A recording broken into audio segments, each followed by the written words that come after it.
इस वीडियो में हम मल्टी थ्रेडिंग के कंसेप्ट्स पढ़ेंगे। थ्रेड्स क्या होता है, थ्रेड की हमको ज़रूरत क्यों पड़ती है। एक एग्जांपल, बहुत सिंपल एग्जांपल देखते हैं। हमने एक छोटा सा कोड लिखा, उस कोड से यहाँ पे एक ऐसी विंडो बना ली। यहाँ पे हम कुछ भी लिखते हैं हेलो और एंटर मारते, तो वो दूसरी विंडो में यहाँ पे मतलब एक छोटा सा चैटिंग का प्रोग्राम बना है, बहुत सिंपल सा। तो यहाँ एंटर प्रेस किया, ये डेटा ट्रांसफ़र हुआ दूसरी मशीन पे, वहाँ पे हेलो दिखा, फिर वो वहाँ से हाय लिखेगा, एंटर मारेगा, वो हमारी मशीन पे यहाँ पे हाय आएगा। अब ये प्रोग्राम ऐसे मल्टीपल लोगों के बीच में चलेगा। फिर हम ये चाहते हैं कि चैट का ग्रुप बन जाए, तो तीसरा यूज़र और ज्वाइन कर लेता है, वो तीसरा ये यहाँ से जो एंटर करेगा वो यहाँ दिखना चाहिए, वो यहाँ पर भी दिखना चाहिए। मतलब ऐसा होगा, मतलब जिस समय हम मैसेज भेज रहे होंगे उस समय मैसेज आ भी रहे होंगे, हम मैसेज नहीं भेज रहे होंगे तब भी मैसेज आ रहे होंगे। ठीक, या तो ये एग्जाम्पल समझें, या फिर हम ये समझें कि हम जब मशीन पे काम करते हैं तो हमने प्रिंटर को प्रिंटिंग के लिए कुछ फाइल दे रखी है। जब तक हम प्रिंटर को प्रिंटिंग पे देते हैं और जब तक प्रिंट नहीं हो जाता तब तक हम दूसरा काम नहीं कर सकते, ऐसा तो नहीं हो रहा है। हम एक काम प्रिंटर को दे दिया, फिर हम अपना प्रोग्राम बना रहे हैं, उसी समय हम म्यूज़िक भी सुन रहे हैं। मतलब एक साथ ऑपरेटिंग सिस्टम बहुत सारी प्रोसेस चला रहा है। तो ऑपरेटिंग सिस्टम जब एक साथ बहुत सारी प्रोसेस चलाता है, मतलब ऑपरेटिंग सिस्टम हमारा मल्टी प्रोसेसिंग ऑपरेटिंग सिस्टम है। अगर ऑपरेटिंग सिस्टम मल्टी प्रोसेसिंग है, मतलब वो एक साथ कई प्रोसेस चला सकता है, तो हम हमारा जब कोड चलाते हैं तो हम कोड में क्या लिखते हैं, हम एक छोटी सी क्लास लिख देते हैं, क्लास है, उस क्लास में एक मेन मेथड लिखते हैं, public static void main, string अरे, और इसमें कोड लिख देते हैं। ये कोड सीक्वेंस में चलता है और मेन के ख़त्म होने के साथ हमारा प्रोग्राम ख़त्म हो जाता है। तो ये हमने एक सीक्वेंशियल प्रोग्राम लिखा, लेकिन इसमें भी कोई प्रॉब्लम आती है, तब आप ध्यान से देखो, वो लिखता है एक्सेप्शन इन थ्रेड मेन, मतलब मेन को भी थ्रेड मान रहा है। तो मेन को एक थ्रेड मान रहा है, मेन को एक प्रोसेस मान रहा है।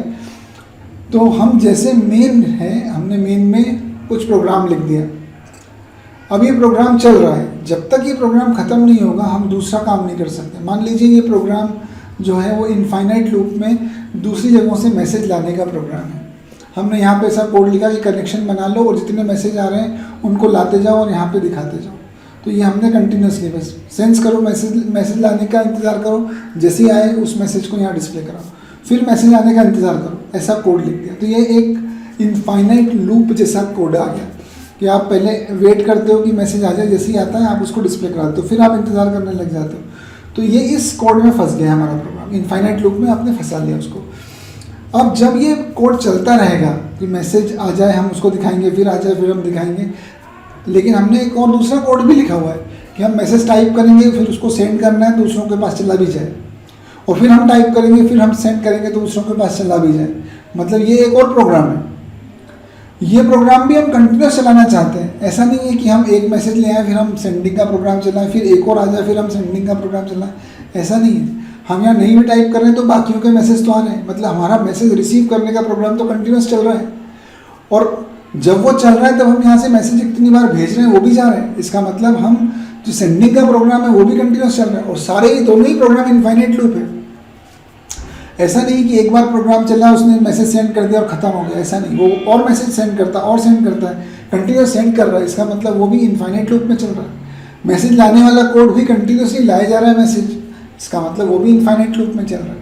तो दो इनफाइनाइट लूप एक प्रोग्राम में चल कैसे सकते हैं, इंडिपेंडेंटली चल रहे हैं। मतलब मैसेज भेजने के कोड से मैसेज लाने के कोड में कोई कनेक्शन नहीं है, हम नहीं भी भेजें तब भी आ रहा है और भेज दें तब भी आ रहा है। इसका मतलब ये कोड इंडिपेंडेंट ऑफ सेंडर चल रहा है। इसका मतलब ये हो गया कि दो इनफाइनाइट लूप एक साथ चल रहे हैं। अगर हम इस कोड में ऐसा लिख दें, व्हाइल ट्रू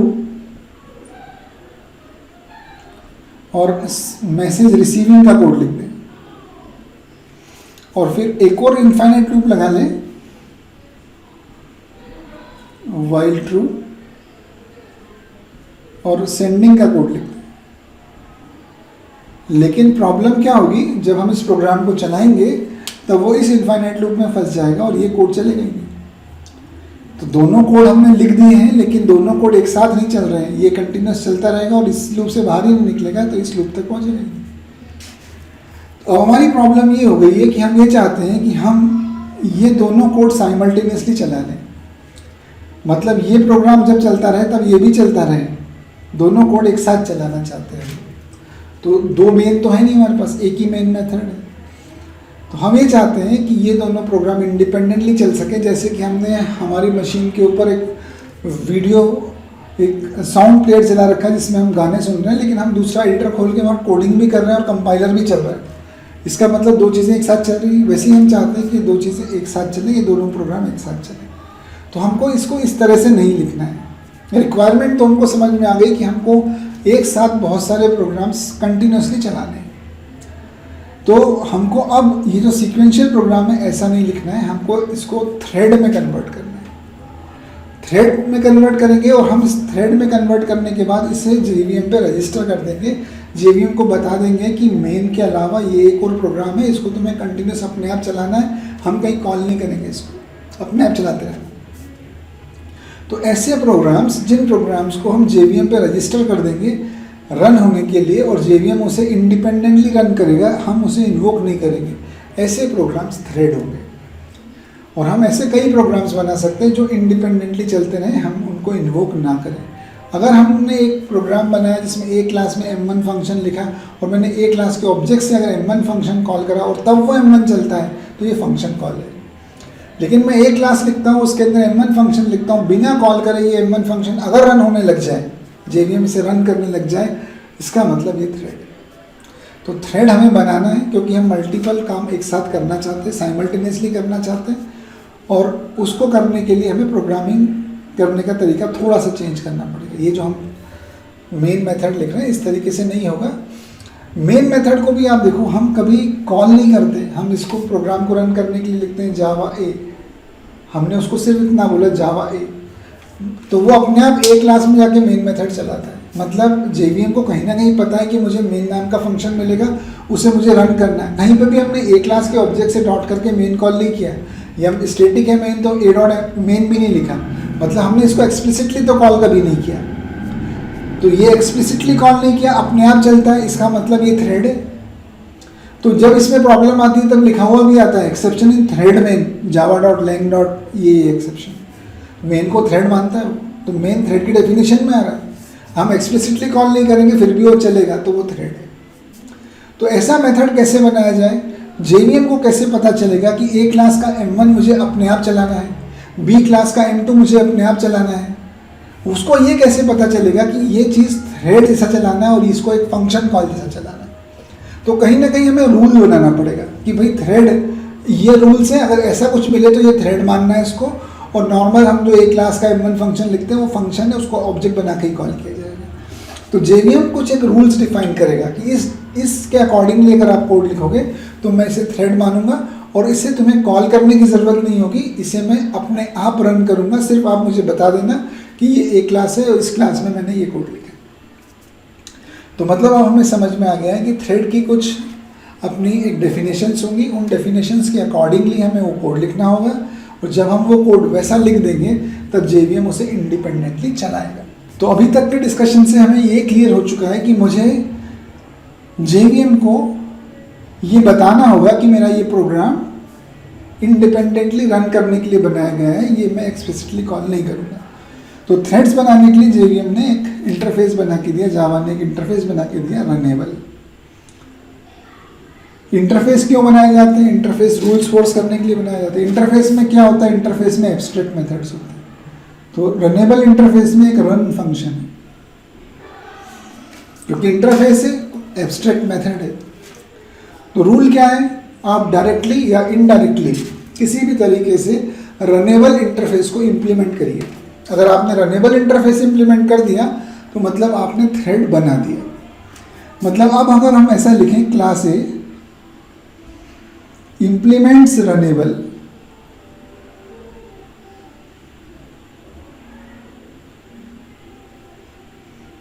मतलब हम एक थ्रेड लिख रहे हैं रनेबल इंटरफेस इंप्लीमेंट कर दिया तो JVM अब ये समझता है कि अब एक क्लास अब एक थ्रेड बनाने चाहिए।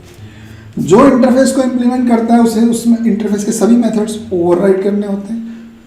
तो हम ओवरराइड कर देंगे पब्लिक वॉइड रन। इस रन मेथड में हम इनफाइनाइट लूप लगा देते हैं, व्हाइल ट्रू।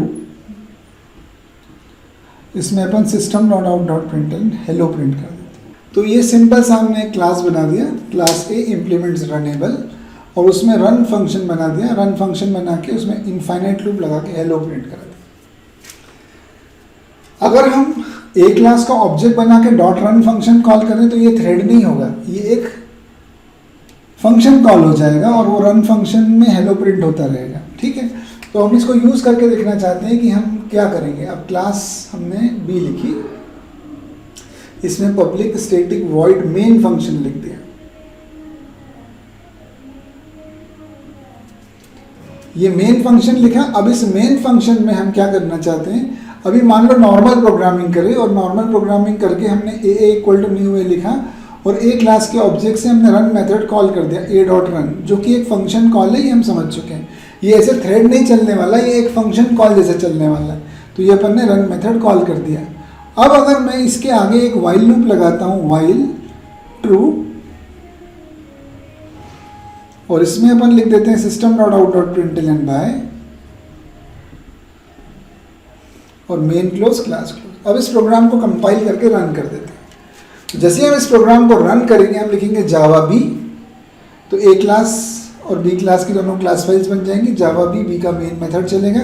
मेन मेथड में लिखा है ए क्लास का ऑब्जेक्ट बनाइए, तो ए क्लास का ऑब्जेक्ट बन गया। ए क्लास के ऑब्जेक्ट से रन कॉल कर दीजिए, रन कॉल कर दिया।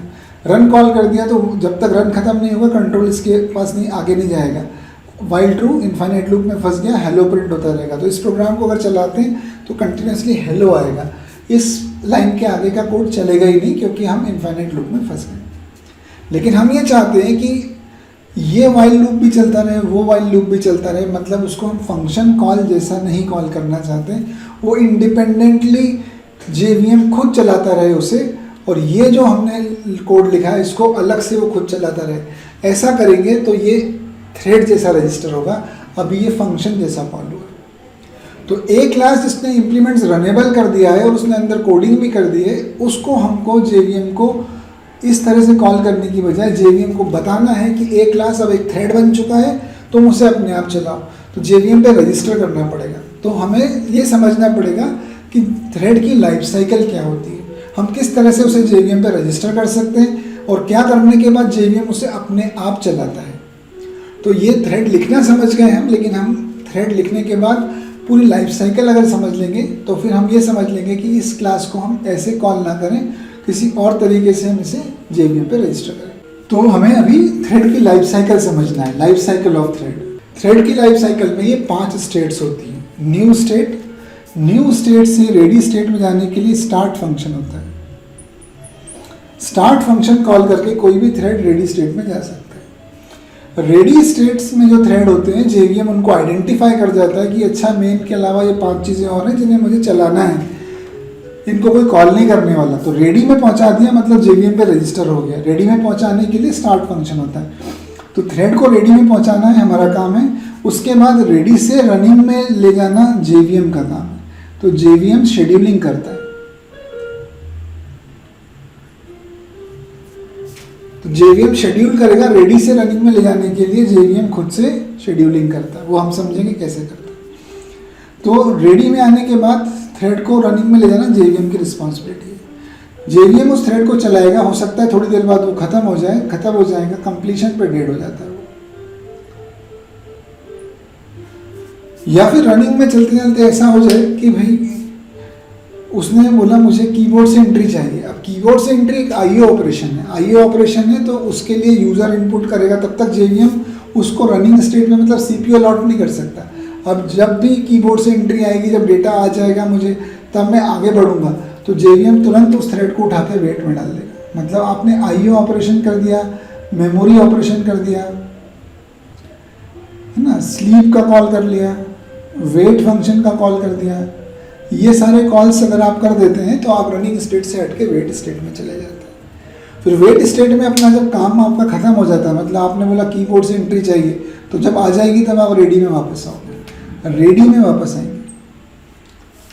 आपने बोला मुझे 15 मिनट का स्लीप चाहिए, तो थ्रेड 15 मिनट तक आपको वहाँ रखेगा JVM, उसके बाद 15 मिनट बाद यहाँ पर वापस है ना। आपने मेमोरी ऑपरेशन किया तो मेमोरी से डेटा आने के बाद फिर से आप रेडी में आएंगे, वापस रनिंग में जाने का कोई ऑप्शन नहीं। वेट फंक्शन का कॉल करके गए हैं या स्लीप का कॉल करके गए हैं, तो यहाँ पर एक्सप्लिसिटली प्रोग्रामेटिकली गए हैं और इनमें से आपने कुछ काम किया तो JVM खुद से हटा देगा। इनमें से कुछ भी नहीं हुआ, वेट भी नहीं हुआ, स्लीप भी नहीं हुआ, मेमोरी ऑपरेशन भी नहीं हुआ, लेकिन JVM को ऐसा लगता है कि आप मेरे पास चलाने के लिए 25 चीज़ें हैं, आप यहाँ पे रजिस्टर करते जा रहे हैं प्रोसेसेस को, ये भी चलाओ, ये भी चलाओ, ये भी चलाओ, तो वो थोड़ी देर चलाएगा आपकी प्रोसेस को और उसके बाद इस प्रोसेस को हटा के यहाँ रख देगा और दूसरी प्रोसेस को उठा के रनिंग में ले जाएगा। दूसरी प्रोसेस को थोड़ी देर चलाएगा, उसके बाद उसको छोड़ देगा, फिर तीसरी को ले जाएगा, मतलब सबके साथ में थोड़ा थोड़ा टाइम देगा और उन प्रोसेस को रन करेगा। हमको ये जो स्विचिंग होगी ये माइक्रो सेकेंड्स में होगी, मिली सेकेंड्स में होगी, हमको पता भी नहीं चलेगा कि हमारी प्रोसेस को उसने रोक दिया है और दूसरी को चलाने लगा है, क्योंकि थोड़ी देर बाद हमारी प्रोसेस वापस आ जाएगी। तो ये जो माइक्रो सेकेंड्स में जो काम होगा, हमारी प्रोसेस 1 सेकेंड में 50 बार चलेंगी और 50 बार वेट भी कर जाएगी। तो रनिंग में हमको विजुअली ऐसा लगेगा कि हमारा प्रोग्राम चल ही रहा था, लेकिन वो CPU एक है तो एक बार में एक ही प्रोसेस चल सकती है, तो वो एक को चलाता है, बाकियों को रेडी में रख देता है कि जिस प्रोसेस में IO ऑपरेशन रहता है उसको हटा देता है, बाकियों को चलाता रहता है। जो प्रोसेस डेड हो जाती है, मतलब जो प्रोसेस की सारी कमांड्स खत्म हो जाती है वो डेड हो जाती है। इस तरह से लाइफ साइकिल चलती है। प्रोसेस अपने आप खुद भी रनिंग स्टेट छोड़ के रेडी में जा सकती है, उसके लिए यील्ड मेथड होता है। कोई भी प्रोग्राम यील्ड मेथड कॉल करके रनिंग स्टेट छोड़ के रेडी में आ सकता है। तो ये हमारी लाइफ साइकिल्स है।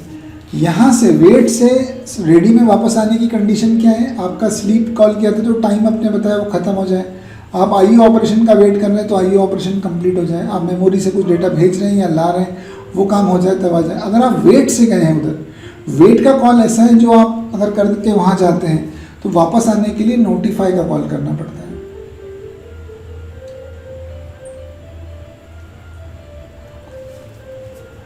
तो वेट का कॉल अगर करके आप रनिंग स्टेट से वेट में गए हैं तो नोटिफाई ऑल के कॉल से वापस आते हैं। बाकी किसी भी काम से अगर किसी और वजह से अगर आप वेट में गए हैं तो अपने आप रेडी में आएंगे, लेकिन वेट से रनिंग में जाने का कोई ऑप्शन नहीं है। रनिंग में जाने का सिर्फ एक तरीका है JVM सिलेक्शन। JVM यहाँ से सिलेक्ट करेगा कि कौन सी चीज़ को मैं रनिंग में ले जाऊँगा। तो अगर मान लीजिए आपके पास A और B दो आपने प्रोग्राम बना दिए, A और B 2 प्रोग्राम बना दिए, मतलब जैसे भी अपन ने क्लास लिखी थी, क्लास A इम्प्लीमेंट्स रनेबल, उसमें रन लिख दिया, क्लास B इम्प्लीमेंट्स रनेबल, उसमें भी रन लिख दिया, तो आपने 2 रन लिख, दोनों में इन्फाइनाइट लूप लगा दिया। मेन मेथड में भी इन्फाइनाइट लूप लगा दिया। तो सबसे पहले मेन चलता है, मेन रनिंग में आ गया, अब मेन में इन्फाइनाइट लूप लगा तो मेन तो ख़त्म ही नहीं हो रहा। लेकिन JVM देखेगा कि रेडी स्टेट में A और B 2 चीज़ें और भी हैं, तो मुझे सिर्फ ऐसा नहीं कि मेन की कमांड ख़त्म नहीं हो रही तो मेन को चलाते रहना, मेन को उठा के यहाँ रखेगा, A को रनिंग में ले जाएगा, फिर A की कमांड चलाने लग जाएगा। या तो A की कमांड ख़त्म हो जाए और डेड हो जाए, या फिर A में भी इन्फाइनाइट लूप लगा हुआ है, थोड़ी देर A को चलाएगा, छोड़ देगा, फिर B को ले आएगा। जो थ्रेड रनिंग स्टेट में रहता है उसकी प्रायोरिटी डिक्रीज होती है, जो रेडी में रहते हैं उसकी प्रायोरिटी बढ़ती है। तो अभी जो रनिंग में है थ्रेड, उसकी प्रायोरिटी कंटिन्यूसली घट रही है। जब मान लीजिए उसने 15 मिली सेकेंड चलाया तो 15 मिली सेकेंड से उसकी प्रायोरिटी कंटिन्यूसली डिक्रीज हो रही थी और ये इंतजार कर रहे थे, इनकी प्रायोरिटी बढ़ रही थी। तो जब थ्रेड को उठा के यहाँ रखेगा तो A, B और मेन तीनों हैं, तो मेन क्योंकि रन होके आया है उसकी प्रायोरिटी कम है, A और B हाइयर प्रायोरिटी।